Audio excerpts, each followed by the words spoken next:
বইয়ের জন্য খরচ করলে আল্লাহ রিজিকে বরকত দেয়।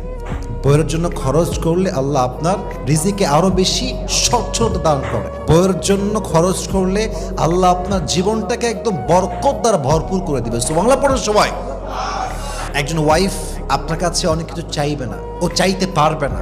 সমাজ, বাস্তবতা, সোসাইটি, কালচার, সিচুয়েশন অনেক কিছু বুঝে সে আপনার কাছে অনেক কিছু চাইবে না। আপনি আপনার সাধ্য অনুযায়ী আপনার ওয়াইফকে প্রত্যেক মাসে হাত খরচের টাকা দিবেন, কম হোক বেশি হোক মিডিয়াম হোক, as much as you can provide. যা আছে তা দিবেন। 1000 দিবেন, 2000 দিবেন, বড় লোক আপনি 10,000 দিবেন, হাত খরচ টাকা দিবেন। তার দরকার আছে এটা। অনেক সময় আপনার দেওয়া হাত খরচের টাকা ওয়াইফ জমায় রাখবে এবং সেই টাকা দিয়ে আপনার ওয়াইফ আপনার বিপদে সাহায্য করবে। এটা নামই হচ্ছে ওয়াইফ, ঠিক কিনা বলেন? আপনি যদি আপনার ওয়াইফকে হাত খরচের টাকা দেন, এটা